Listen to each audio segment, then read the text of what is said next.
따라합니다. 너희 안에 생하시는 하나님. 너희 안에 생하시는 하나님. 다시요. 너희 안에서 행하시는 하나님. 너희 안에서 행하시는 하나님. 예, 우리 안에서 하나님이 역사하고 있다. 성령이 증거하고 있는데 하나님의 은혜가 충만한 시간 되길 간절히 소원합니다. 어느 교회에 여자 집사님이 계셨는데 그분의 신앙 간증을 참 귀하게 들었습니다. 하루는 부부싸움을 하게 되었답니다. 남편이 가정 일에 너무 신경을 쓰지 않기 때문이라고 생각을 했던 겁니다. 그래서 잔소리를 하다가 그만 싸움이 되어버렸습니다. 그럴 때는 잔소리가 아니라 바가지가 되는 거죠. 남편이 일터로 나가고 난 뒤에 속이 상해서 장바구니를 들고 시장으로 왔습니다. 여성들은 쇼핑을 하면 스트레스가 풀리기도 한다고 합니다. 시장에서 이것저것 둘러보는데 누가 뒤에서 소리칩니다.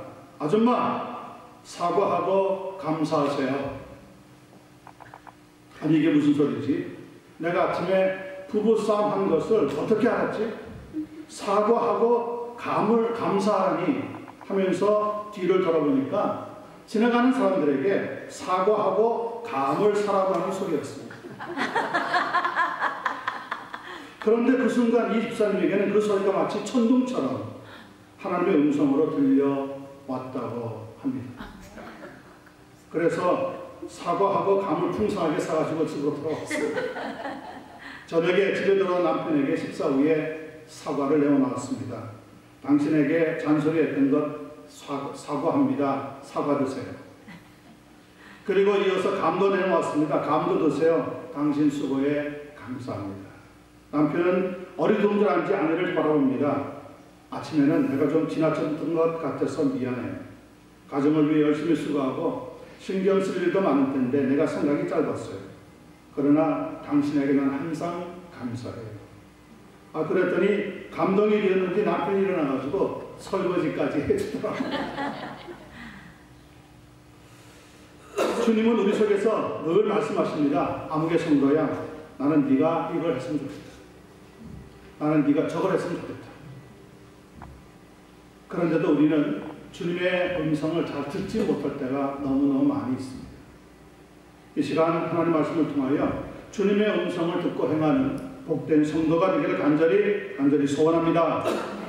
자, 12절 말씀을 먼저 나누겠습니다. 그러므로 나의 사랑하는 자들아, 너희가 나 있을 때뿐 아니라 더욱 지금 나 없을 때에도 항상 복종하여 두렵고 떨림으로 뭘 이루라고요? 너희 구원을 이루라. 우리가 대하고 있는 빌립보서라고 하는 이 편지를 보낸 사람은 바울 사도입니다. 그는 지금 이 편지를 쓸 때에 로마 감옥에 있었습니다. 감옥 안에서 그런데 들어보니까 빌립보교의 성도들 간에 다툼이 있다는 겁니다. 그래서 검열할 필요를 느끼고 나서 이렇게 오늘 성경에 글을 쓰고 있습니다. 너희가 나 있을 때뿐 아니라 더욱 지금 나 없을 때에도 항상 복종하여 두렵고 떨림으로 너희 구원을 이루라. Continue to work out your salvation with a fear and trembling. 항상 복종하고 두렵고 떨림으로 너희의 구원을 이루라고 하는 말의 의미가 도대체 무엇일까요? 구원받은 사람들은 어디에 가든지 부들부들 몸을 떨면서 사람들을 무서워하면서 살라고 하는 그런 의미일까요? 아닙니다. 구원받았다고 하는 것이 얼마나 즐겁고 귀한 축복인데 왜 우리가 부들부들 떨면서 죽은 듯이 살아야 하겠습니까? 여기서 너희의 구원을 이루라고 하는 말씀의 의미는 너희가 구원의 삶을 살아가라고 하는 의미를 주고 있습니다. 그렇다면 구원받은 성도가 어떻게 살아가야 합니까? 오늘 본문에 보니까 두 가지가 나오고 있습니다. 첫 번째, 항상 복종하면서 살라는 거예요. 그리고 두 번째는 두렵고 떨림으로 살아가라는 겁니다. 그러니까 이것은 구원을 받기 위한 전제 조건이 아니라 구원받은 이후에 우리 성도들의 믿음의 삶에 대한 설명을 주고 있다는 거죠. 우리가 예수 그리스도를 구주와 주님으로 영접하고 나면 신분이 달라집니다.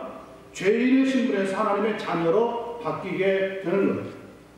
그러나 아직 천국에 도착한 것이 아니라 우리의 몸은 여전히 어디에 살고 있습니까? 이 세상에 살고 있습니다. 이걸 가리켜서 신학적으로 이미와 아직의 중간 상태에 있다고 이야기합니다. Already, but not yet. 구원은 받았어요. 그런데 아직 우리는 천국에 들어가지 않았어요. 그 가운데 살아가고 있는 것이 바로 우리의 믿음의 삶이라는 거죠. 자, 그런데 빌립보 교회 성도들은 믿음 생활을 하긴 하는데 바울 사도가 있을 때와 없을 때의 꽤 차이가 났던 것 같습니다. 그래서 첫 번째, 항상 복종하라 말씀하고 있습니다. 그 말씀의 의미는 사람에게가 아니라 마치 자식이 부모에게 순종하듯이 하나님께 그 말씀에 복종하면서 살아가야 한다는 거예요.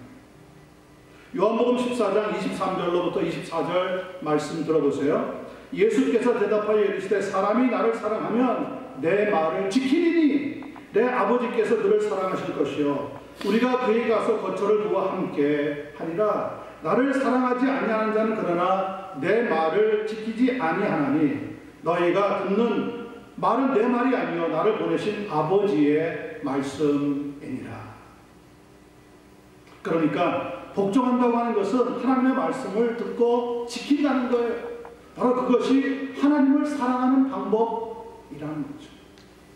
자, 두 번째, 두렵고 떨림으로 살라고 하는 말을 줄이면 한마디로 하나님을 경외하면서 살아가야 한다는 것을 가르쳐주고 있습니다. 시편 4편 3절로부터 4절 말씀을 보면 성경은 우리에게 이렇게 권고하고 있습니다. 여호와께서 자기를 위하여 경건한 자를 택하신 줄을 너희는 알지어다. 너희는 떨며 범죄치 말지어다. 자리에 누워 심중에 말하고 잠잠할지어다. 그러니까 하나님 앞에 잠잠하게 있으면서 하나님의 말씀을 붙잡고 우리의 마음으로 하나님 앞에 죄를 짓지 않는 삶을 살아가는 것이 성도들이 하나님을 경외하는 마땅한 태도라는 겁니다. 자, 왜 성경은 우리에게 잠잠하라고 말씀하고 있느냐? 성경을 보면 여기저기에 너희는 잠잠하라고 하는 말씀이 상당히 많이 나옵니다. 다 살펴볼 수는 없고 제가 준비한 거 한 6가지만 잠깐 살펴보겠습니다. 첫 번째, 출애굽기 14장 14절입니다. 여호와께서 너희를 위하여 싸우시리니 너희는 가만히 있을지니라. 다른 사람하고 부딪혀가지고 싸우고 소리내고 하지 말라는 거예요. 왜? 우리 속에 계신 하나님께서 우리를 위해서 대신 싸워 주신다는 그 성도의 특권이라는 거죠. 두 번째, 시편 4편 4절로부터 5절 말씀입니다. 너희는 자리에 누워 심중에 말하고 잠잠할지어다. 의의 제사를 드리고 여호와를 의지할지어다. 왜 우리가 하나님 앞에서 잠잠해야 하느냐? 예배드리는 성도는 하나님의 말씀을 들어야 되지 자기 소리를 내어서는 안 된다는 거예요. 세 번째는 시편 46편 10절입니다. 너희는 가만히 있어 내가 하나님됨을 알지어다. 내가 문 나라 중에서 높임을 받으리라. 내가 세계 중에서 높임을 받으리라.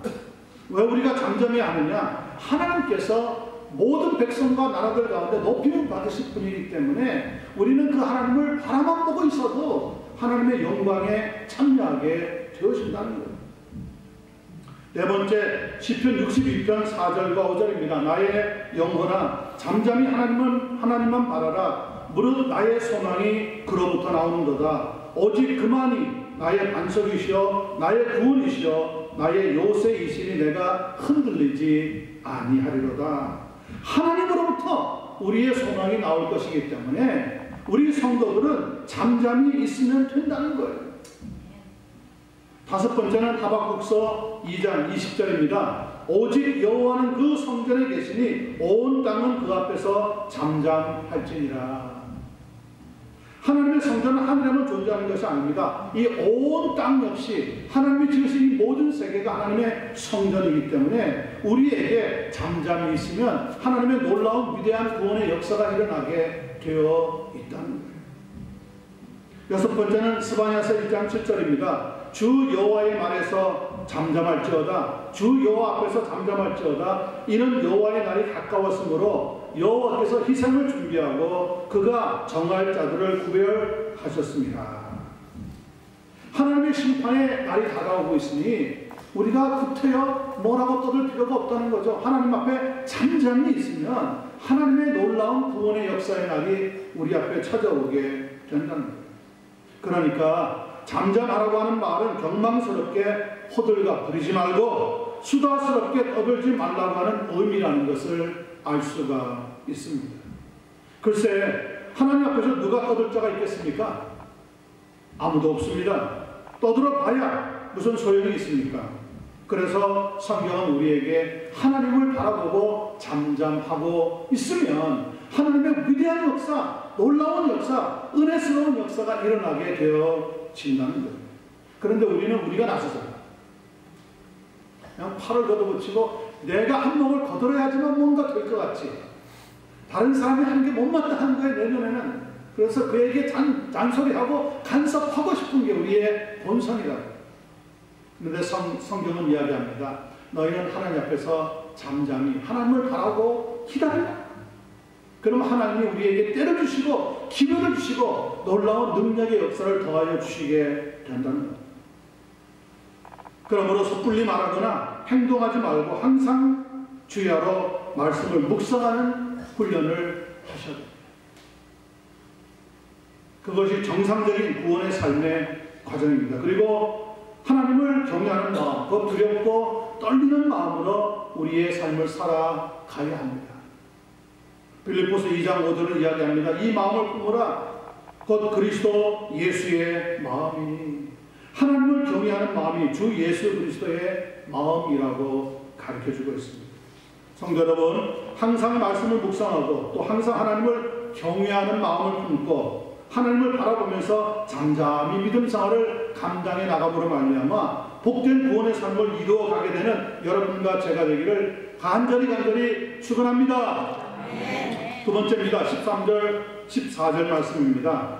너희 안에 행하시는 이는 누구라고요? 하나님이시니 자기의 기쁘신 뜻을 위하여 너희에게 소원을 두고 행하게 하시나니. 14절입니다.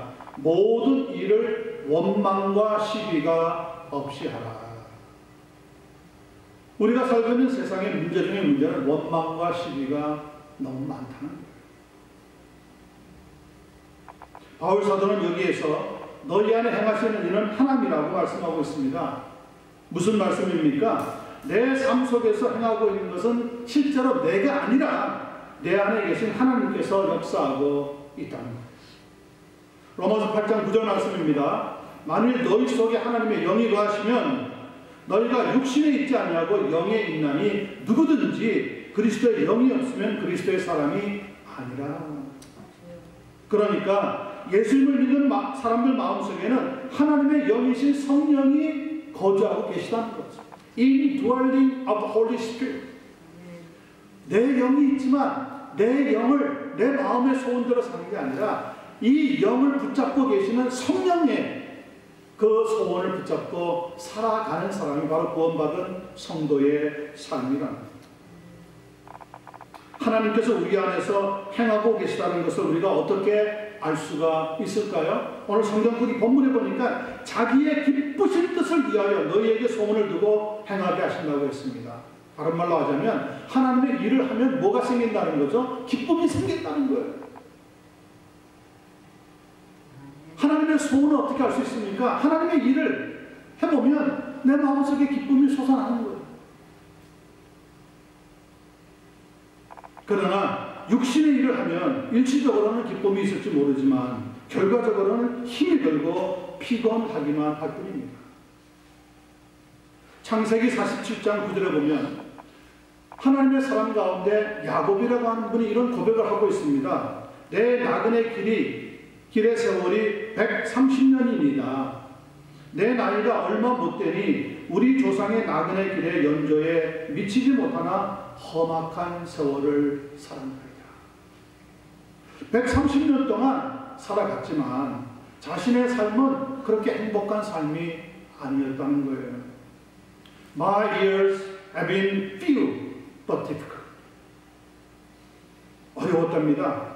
하나님의 사람이 고백하고 있습니다. 내 나이가 얼마 못 되지만 험악한 세월을 살았나이다. 육신의 소원을 가지고 살면 우리의 삶이 험악한 삶을 살아갈 수밖에 없는 겁니다. 두 번째, 시편 90편 10절 말씀입니다. 우리의 연수가 70이여 강건하면 80이라도 그 연수의 자랑은, 잘 들어보세요, 뭐가 남습니까? 수고와 슬픔뿐이야. 신속히 가니 우리가 날아가나이다. Yet their span is but trouble and sorrow. 하나님의 종 모세가 남긴 고백입니다. 우리 연수의 자랑은 수고와 슬픔밖에 없습니다. 그리고 우리의 삶이 날아가는데 신속히 날아갑니다. 성도 여러분, 지금까지 혹 우리의 마음이 원하는 대로 지난날 살아왔을지라도 지금부터는 우리의 마음의 소원이 어디에서 왔는지 또 누구로부터 왔는지 살펴보는 삶이 되어야 할 줄 압니다. 마음의 소원이 어디에서 왔느냐에 따라서 우리의 삶이 앞으로는 달라지게 되어지는 거죠. 그런데도 세상의 역사를 살펴보면 하나님을 원망하고 부정하면서 자신을 내세우는 사람들이 많이 있어 왔습니다. 그것도 나름 똑똑하다 혹은 세계의 천재라고 불리우던 사람들 가운데 많이 있었습니다. 2년 전이죠. 2018년에 세상을 떠났던 스티븐 호킹이라고 하는 사람은 루게릭병을 앓으면서도 천재적인 물리학자로 유명세를 떨쳤습니다. 그런데 그가 죽기 전에 발표했던 A Brief History of Time, 시간에 대한 간략한 역사라고 하는 책을 통해서 그는 이렇게 말합니다. 신은 없다. 하나님이 어떻게 전 세계를 지배할 수가 있느냐? 하나님은 온 세계를 지시할 수 없다. 이렇게 말했습니다. 19세기의 엘리트 중에 엘리트라고 알려졌던 프레드릭 니체라고 하는 사람은 목사의 아들이었습니다. 그런데도 사람을 고통스럽게 하는 원죄라고 하는 개념이 없어져야 사람이 행복하게 살 수 있다고 생각하고 인간의 존재의 의미는 천국에서 행복한 사후세계를 살아가는 것이 아니라 인간 스스로 삶의 의미를 찾고 독립적인 세상을 만들어 가야 한다고 주장하면서 신은 죽었다. God is dead. 하나님은 죽었다고 선포해 버렸습니다. 이 시대의 지성인이라고 알려져 있는 리처드 더킨스라고 하는 사람은 2008년에 출판한 The God Delusion, 망상의 하나님이라고 하는 책을 통해서 신은 만들어졌다고 발표해서 아주 교계를 시끄럽게 한 적이 있습니다. 그런데 이 책을 읽은 많은 독자들이 뭐라고 했는가 하면 아주 속이 후련하다. 나는 하나님이 인간을 창조했다는 말을 믿을 수 없었는데 더킨스라고 하는 저자가 이 책에서 신 따위는 없다. 종교는 환상이다. 따라서 신은 만들어졌다고 한 말들에 대해서 무지막지하게 공감한다고 주장을 했습니다. 그러면서 하나님이 존재하며 이 세상을 창조했다고 주장하는 이들은 말 안 통하는 꼴통이라고 혹평을 하고요. 양심적인 채 하는 멍청이들이라고 시비를 걸어왔습니다. 이렇게 하나님의 존재를 부인하는 사람들을 가리켜서 우리는 에이티스트, 그건 무신론자라고 부릅니다. 아니 정말 하나님이 아니 계실까요? 정말 하나님이 죽었을까요? 정말 하나님이 만들어졌을까요? 그렇게 자신 있게 주장하는 그 사람들은 그 반대로 아마 그 심령 속에 하나님을 두려워하는 마음이 없지 않아서 그렇게 소리를 듣던 것 같습니다. 왜 우리말에 속된 말로 똥개도 자기 집 앞에서는 50%는 먹고 들어간다고 하는 말이 있어요. 자기 집 앞에서는 막 시끄럽게 따뜻다는 거죠. 아직도 지구상에 사람의 절반 정도는 하나님의 존재를 믿지 않고 있으니까 그리 틀린 말은 아니라고 말할 수도 있을지 모릅니다. 그러나 성경은 그들이 틀렸다고 분명하게, 명확하게, 확실하게 말씀하고 있습니다.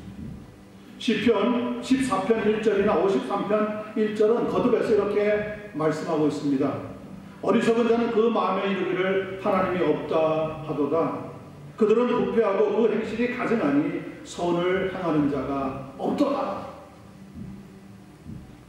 육신의 생각은 사망입니다.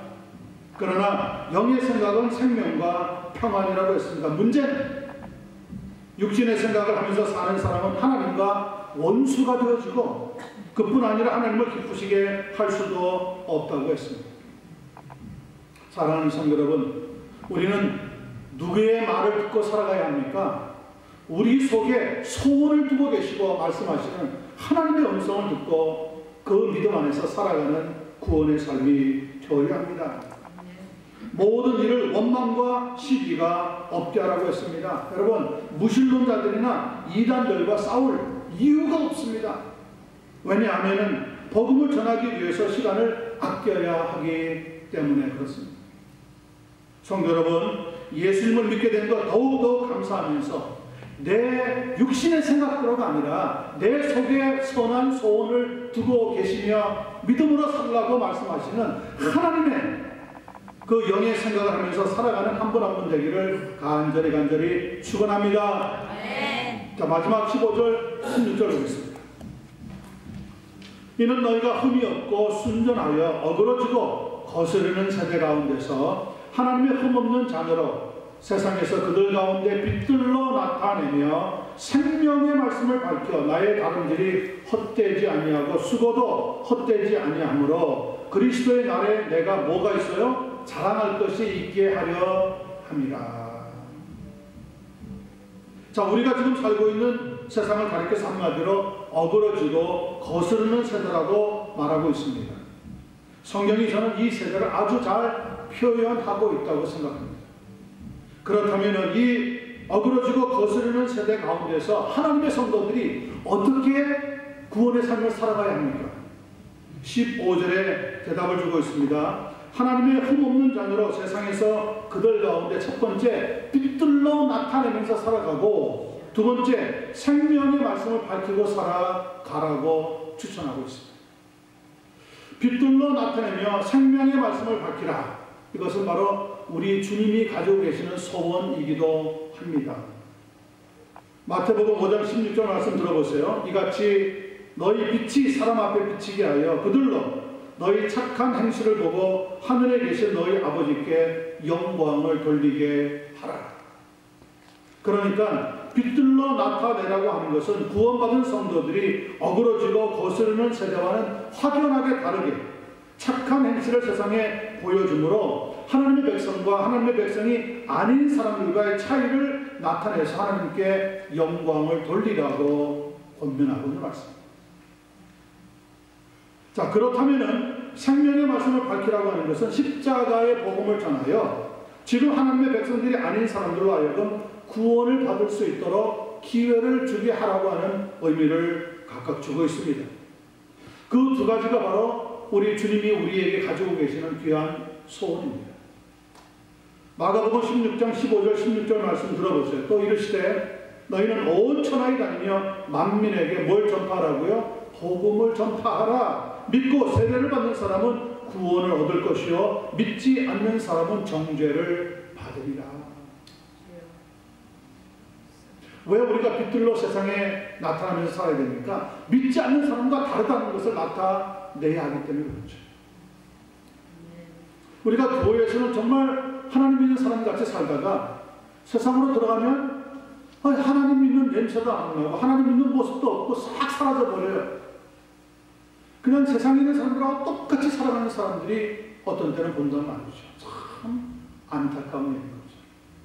성경은 아니라는 겁니다.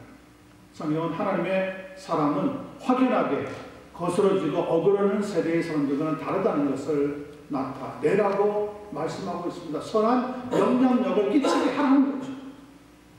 두 번째, 요약하자면 이 세상을 살아가는데 해야 될 일이 많이 있겠지만 그 중에 가장 값지고 최고의 권위 있는 것은 복음을 전하는 일입니다. 복음을 나누는 예수 그리스도의 십자가의 복음을 알려주고 가르쳐주고 전파할 수 있는 삶을 살아가는 것이 바로 하나님의 소원을 이루는 방법 중에 하나라고 가르쳐주고 있습니다. 이 두 가지 주님의 소원을 빌립보 교회 성도들에게 부탁하면서 바울 사도는 이렇게 자기 자신의 소명을 밝히고 있습니다. 나의 다른 일도 헛되지 아니하고 수고도 헛되지 않으므로 그리스도의 날에 나로 자랑할 것이 있게 하려 합니다. 어그러지고 거스르는 세상에 있으면서 여러분 원망과 시비가 있는 삶을 계속 살아간다면 우리는 세상의 빛들로 나타날 수 없습니다. 생명의 말씀을 밝힐 수도 없습니다. 그것은 결국 주님의 소원을 이루지 못하는 실패한 삶으로 끝나게 되어버리는 거죠. 하나님은 이 세상에 예수 그리스도의 복음이 전파되기를 원한다는 것을 꼭 마음에 기억해 놓으시기를 바랍니다. 복음이 전파되는 곳에 예수 그리스도의 교회가 세워지기를 원하고 계십니다. 빌립보서 1장 6절은 말합니다. 너희 속에 착한 일을 시작하신 이가 그리스도 예수의 날까지 이루실지를 내가 확신하노라. 하나님은 성령님을 통하여 우리 성도들과 교회를 끝까지 견고하게 붙잡아 주시게 될 것입니다. 하나님은 그리고 지금도 우리 안에서 착한 일을 하고 계시고 있습니다. 그리고 구원을 이루어 가라고 말씀하고 있습니다. 그러므로 우리는 우리 안에서 역사하시는 하나님을 더욱더 의지하는 성도가 되어야 할 것입니다. 바울 사도가 한때 예루살렘에 올라갔다가 로마에 가고자 하는 마음의 소원을 품은 적이 있습니다. 그때 이렇게 고백합니다. 사도행전 20장 22절로부터 24절 말씀입니다. 보라, 이제 나는 성령에 매여 예루살렘으로 가는데 거기서 무슨 일을 만날는지 알지 못하노라. 오직 성령이 각성해서 내게 증거하여 결박과 환난이 나를 기다린다 하시나 내가 달려갈 길과 주 예수께 받은 사명, 곧 예수님의 소원, 하나님의 소원, 하나님의 은혜의 복음을 증거하는 일을 마치려 하면은 나의 생명조차 조금 더 귀한 것으로 여기지 아니하노라. 아멘. 그때 주변에 있는 그의 제자들은 다 말렸습니다. 예루살렘에 올라가면 죽습니다. 가면 안 됩니다. 그런데 그런 사람의 만류를 뿌리치고 예루살렘에 올라갔다가 결국은 붙잡혀서 죄인 아닌 죄인의 모습으로 배를 타고 로마로 건너가게 됩니다. 성경학자들은 이야기합니다. 그때 소아시아에서 유럽 관문으로 건너가던 그 배는 그냥 일반적인 배가 아니라 무역하는 배가 아니라 복음을 싣고 아시아 대륙에서 유럽 대륙으로 건너갈 수 있도록 역사하신 하나님의 손길이었다. 결국 바울 사도가 품었던 그 마음의 소원은 하나님께서 주신 소원이었습니다. 로마에 전해진 복음은 그렇게 해서 그 후에 온 세계를 거쳐서 마침내 우리에게까지도 전해지게 된 겁니다. 여러분, 정말 우리가 얼마나 축복을 받았는지 굳게 믿는다면 크게 한번 아멘하십시다. 복음이 전해져서 하나님의 소원이 이루어져서 우리가 예수를 믿게 되는 거예요. 우리가 생명을 얻게 되는 거예요. 그렇다면 원망과 시비가 있는 삶을 살아야 되겠습니까? 그것처럼 육신적인 삶이 없는 거예요. 하나님의 사람은 어떻게 산다고요? 하나님을 바라보고 잠잠히 있으면 하나님의 때에 하나님의 놀라운 권능의 역사가 시작되는 것을 볼 수가 있다는 거예요. 그리고 내 육신의 소원대로 사는 것이 아니라 내 속에 선한 소원을 가지고 계시는 그 하나님의 말씀에 우리가 귀를 기울이고 순종하고 복종하면서 나아가면 하나님께서 우리 앞에 엄청난 귀한 역사를 이루어주게 된다는 거죠. 그리고 마지막으로 어그러지고 거스리는 세대에 두 가지를 하라고 얘기했습니다. 첫 번째는 우리가 하나님의 빛들로 나타나는 삶을 살아가는 거죠. 선한 행실, 믿음의 선한 행실을 보여주는 삶을 살아가라는 겁니다. 두 번째는 생명의 말씀을 밝히듯이 예수 그리스도의 십자가의 복음을 조금이라도 전하고 살아가는 삶이 되어야 마땅합니다. 여러분, 앞으로 살아가면서 무엇을 해야 좋을지 어려운 때를 만날 때가 있습니다. 그때 기도로 내 안에 계시는 하나님의 음성을 귀담아 드리십니다. 하나님께서 내게 말씀해 주실 것입니다.